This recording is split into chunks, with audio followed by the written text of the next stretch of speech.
Good morning, good afternoon, good evening, and good night to all of you gentlemen, lovely ladies, and everything precious in between. Today I have something very special for you on the menu. Today I shall read for you a very special story. A story of woe, misery, but in the end, eternal happiness. I bring you Scorpion and the Frog, or Little Lamb Let Me In, by Eden_Pastel, aka Acedia Lamb, aka Christiana LB. Trigger warning: mentions of blood, sexual and emotional abuse.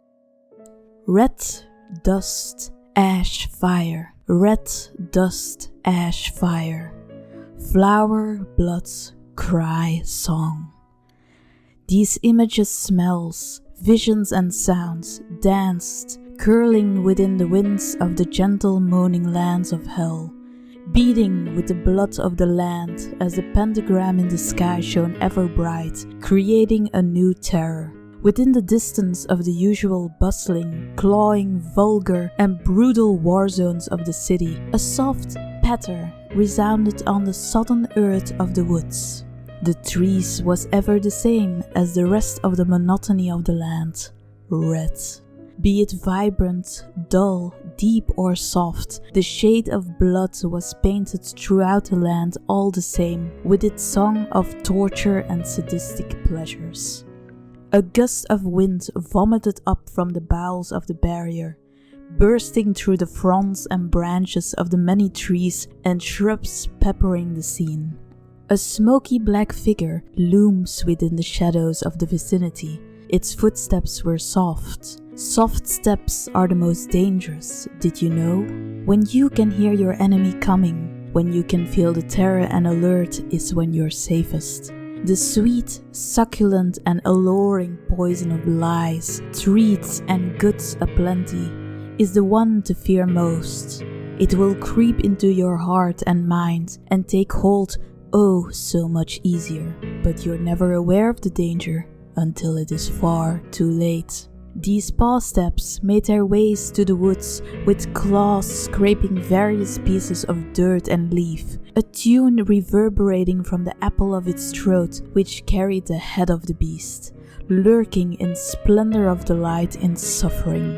Ah, but dear reader, the scorpion has his tricks. The big bad wolf has his charms. Well, hello there, kiddo, the voice rang. His voice was soft but deep, gruff but kind. A perfect mixture of alluring and deadly, the danger perfumed in the charisma. In front of the foreign creature was an injured spawn, their fur crusted and stained with the bright sky blue blood their own. The lamb looks up at the wolf, their legs and body trembling. Hello, sir. Sir. He quite liked the sound of that. The wolf chuckled and picked the lamb up in his jaws, their stomach and spine clenched gently within the maw, and he retreated to his den to heal the injured babe. He listened to the creature give him their stories of woe, their pages of history, and gave them shelter and food. Clearly, he must have the best of intent, correct? Sadly, these tales often start out this way. The shadows of evil of this world are most often able to hide with their intentions behind kindness and good deeds. Be my little princess and I'll protect you.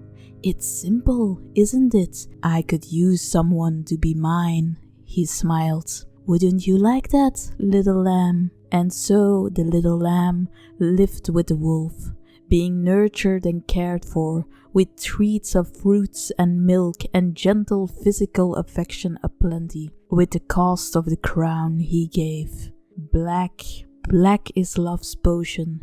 We drink from its wells, and in their name let's drink to true love, for a toad and a scorpion fell. The wolf had the pack to see the lamb, smell their coat and memorize their scent. In case you get lost, my love, he smiled dearly. How a smile can drip with blood on the teeth, which is stained, hidden from years of praise feast. The wolf would show Lamb little lessons of love, touch, and poisons of the heart, forbidden, sensual desires. The desires being taught as true, actual affection. The lamb did not complain and was happy to learn if it meant deepening their bonds. However, the wolf would soon sprinkle in little poisons, whispers, and lessons of the darkness, things a little lamb should not know, feelings and invasions of their body and soul, with the words, "It's all right, you can say no now, but we can convince you later." Words that terrified the lamb, made them feel vulnerable and unsteady, the earth shaking beneath them. "It's just because you make me love so deeply. I don't want to make you upset, my adorable dear." The lamb would nod, smile and nod, smile and nod. Well, he must love them if he tells them nice things. He must love them if he does this, right? Wasn't this love? Yes, in their name, let's drink to true love, for true love can break the spell, for true love can break the spell. The wolf would soon start to become angry with the lamb. It was often and yet inconsistent, whether it was their doing or not. It was always their fault. The lamb would explain their pain and hurt, not understanding the things they done to make the wolf feel in such a way. But the wolf would scream, "After everything I've done for you, you're going to just betray me, aren't you? You're going to scamper back in the woods and then I can't protect you. Is that what you want?" The lamb felt fear and retreat within themselves with intimacy, embrace and love. This only angered the beast more. But he did not hit the lamb. He was clever, as is always a scorpion amongst the flocks. Awake from your dream, frog maiden, skin green as the emerald sea. He threw them to his back, saying they should meet his friends, and had no choice or else it wasn't true love. The other wolves would tell the lamb is wrong. The others would laugh at the lamb and tug at their wool.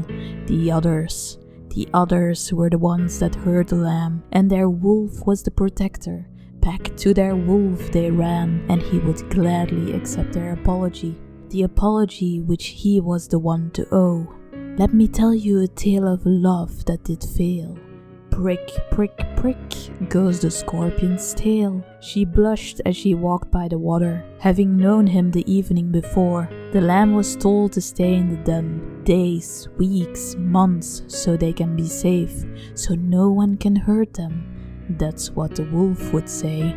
They wanted to go and run and play, but the wolf forbade it. He set up guards around his den, his beck and call at their command. If little lamb needed food, he provided. If little lamb was bad, they were to produce suffering. Little lamb, how they wanted to escape. But they had been given the symphonic lullabies of the wicked. I love you, I can't trust you, it's your fault, don't you dare leave. She liked how he spoke, but aware of his poke. Prick, prick, prick goes the scorpion's tail.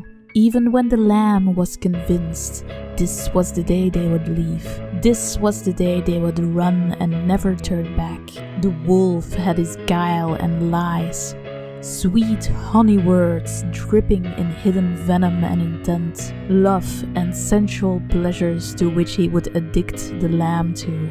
Oh love, it is fresh and green, my love, how quickly we forget the sting, my love. The lamb knew it was wrong. This wasn't love, this was lust. But if they didn't perform for their ringmaster, they would be punished. And the Stockholm set in, and the cycle ran and ran. What a pretty and dangerous line, my love. What bitter yet delicious wine, my love. One evening finally, the little lamb would wander from the den, while the wolf had business with the pack, killings and prey to feast on and torment. The lamb was terrified, but they felt so free and calm away from their lover. He was a lover, right? With a prick of his prick he surprised her, shell red as the rose in his teeth. Little lamb, "What are you doing out in this darkness alone?" The trodden sound of hoofsteps echoed and chanted through the woods, a mellifluous and cheery demeanor with static which followed. "I dare say the smell of blood on a lamb's breath is quite peculiar." From the darkness stepped the cherry stag, a bit on the shorter side, but certainly taller than a tiny white bab of naivety and sweetly poisoned heart. The demonic deer then pranced into the distance, a flick of his ear beckoning the gentle creature. "Come, let us chat and walk," he nickered. She pondered if his love was poison, but he pricked her so gently she swooned. His words were like wine as their fates intertwined. Throughout the following night, the lamb would sneak out of their den when Wolf was away with his pack, each and every light of the moon to spend time with the deer. His sharp fangs were frightening, to say the least, but he had a gentler nature than Wolf. He would never shame the lamb for being afraid, or clumsy, or naive. He would listen to them talk about Wolf. The deer did not care for the trivial drama of relationships. What entertainment was it to indulge into someone hurting themselves? Until he stopped hearing and started listening. The lamb would be fed easily lies of things that are normal and not normal, right and wrong. And why would they argue or fight back with not only a wolf, but a wolf with a pack? Wolves' reputations precede them. He was a clever one. He should have been a fox. The deer knew telling them what was happening would be fruitless. They were caught deep inside the web. He had to show them a light, a way out. "Tell me, my dearest, what is justifiable over this form of treatment? I would like you to let me know. Then I shall never bother to even utter a notion of the argument again." But the lamb couldn't think of one. They sat there and thought and thought. He didn't feel it tactful to use his usual method of containing one in a thought process. But the lamb needed to see. Was the deer a vicious monster who has done horrific crimes himself? Yes. He felt no need to hide it or be vague. He would be honest with the lamb. "You must be aware. I am no innocent little flower, darling. Better remind yourself that before you become hurt. But something with the way this wolf behaved, he had this feeling inside of his gut. Something he couldn't quite figure out. The way he saw this wolf scream at, snarl, shame, violate, and continually brainwash the lamb from the shadows. He was a killer, a cannibal, a monster of horrific measures. But he had standards, class, some form of slight morality. Killing for the sake of feast and getting it over with was one thing. To keep a prey significantly younger and easier to manipulate, alive and only have around for sexual pleasure and enjoyment of suffering while feeding them lies of promise and splendor. It made his stomach turn sick with bile and loathing.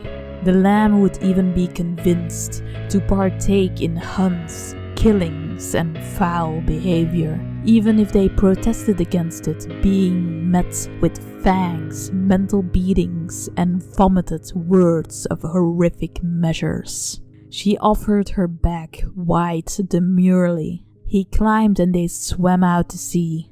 She stroked as he smiled, and his stinger went wild. Prick, prick, prick. Prick, prick, prick, prick, prick, prick, prick, goes the scorpion's tail. This would continue for the months the deer knew the lamb, until one evening when the lamb arrived to meet with him. Their fur was bloodied, and they were weak and afraid to make eye contact, breaking down into tears into the deer's arms, apologizing profusely, as per usual.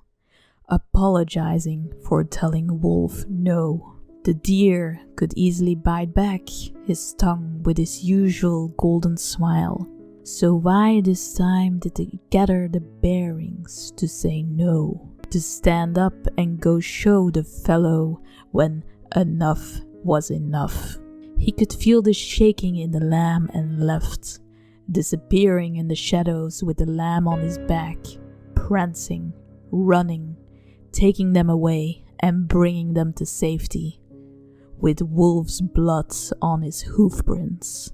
Black, black is love's potion. Take heed of the thorns. Don't spring when it stings. Remember that you were warned. Come, drink, drink, drink, drink. Drink, drink, drink, drink. A cup of my scorn. And so concludes our reading. Thank you for listening.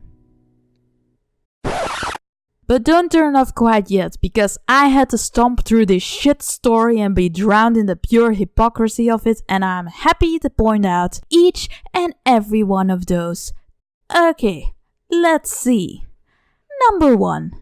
Let's get the obvious out of the way, shall we? This story is obviously about Buttons and Anthony FNGR and how he, air quotes, abused them. They're the poor little lamb and he's the big bad wolf. The deer is their lovely new mate, based on the character Alistair from the new show Hazbin Hotel. Number 2.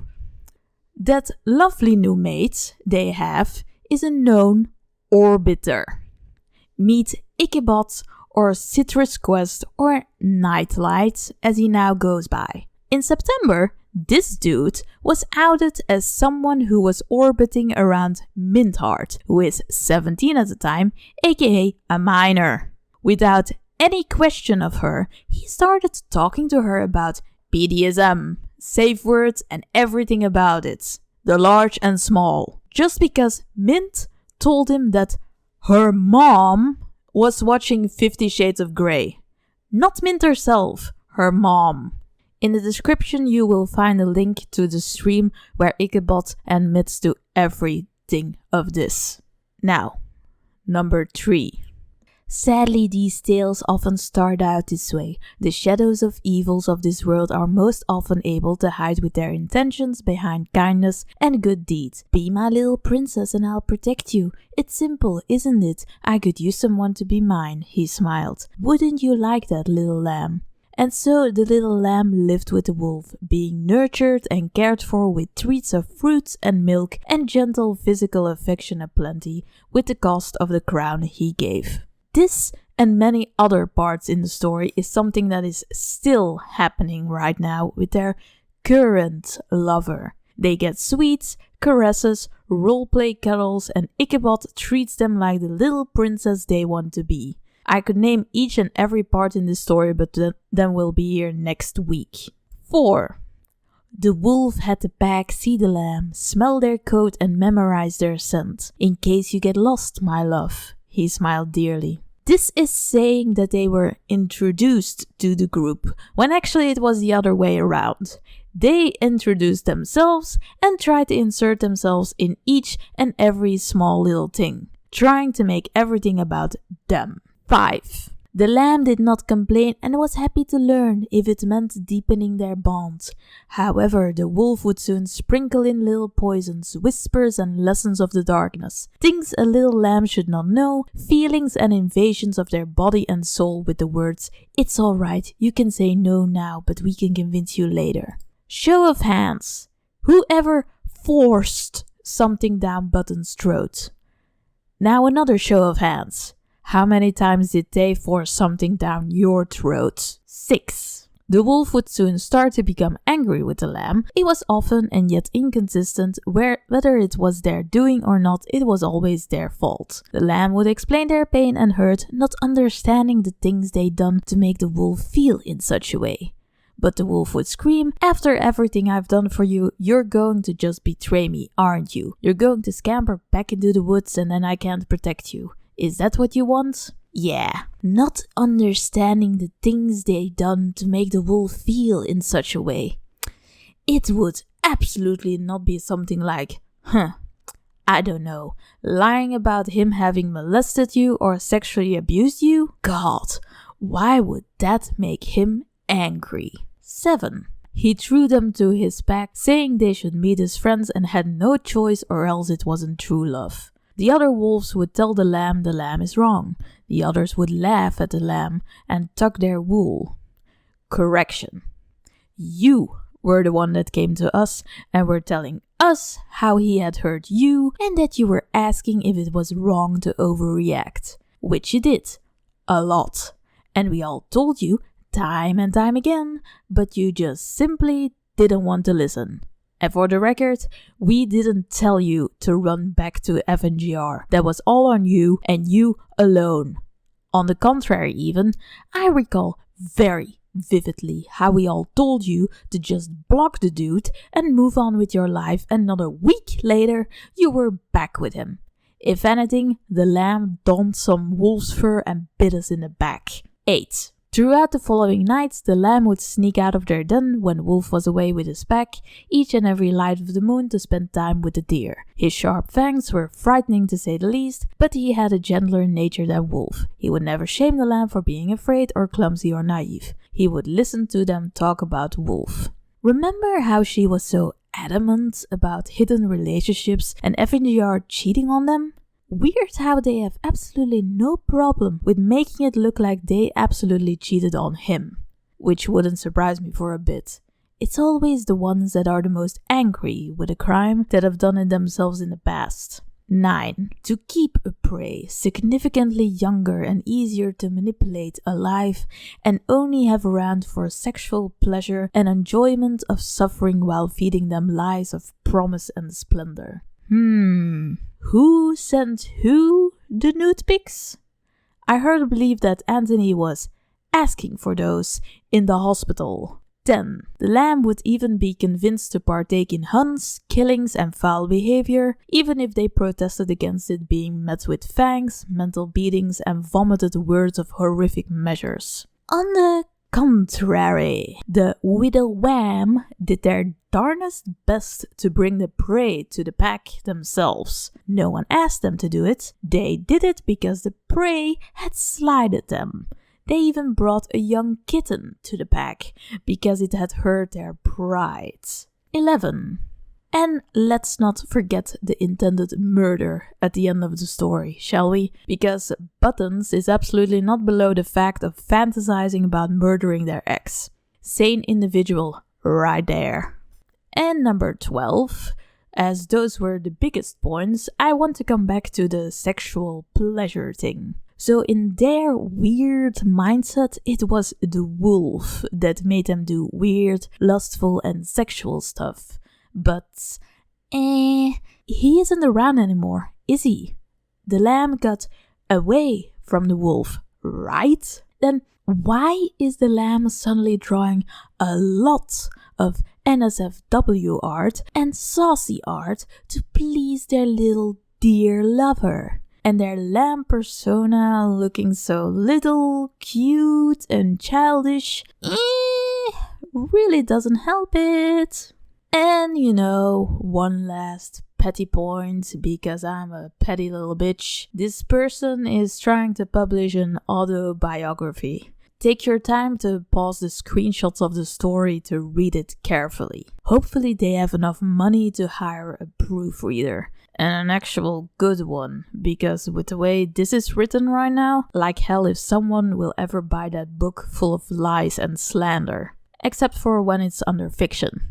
Thank you, Christiana. Thank you for providing me with an insight in your psyche. I hope you pay that therapist enough to hear out your lies and let them feed you sweet nothings in return. You're doing so well. You're absolutely growing beyond your past. No looking back for you, she says with an overly sarcastic tone. Stay in the has-been hotel fandom. Hell is the perfect place for you, and specifically the 7th, 8th, and 9th circle. Google it and you'll know what I'm talking about. I'm Spoken Mind. Thank you for watching.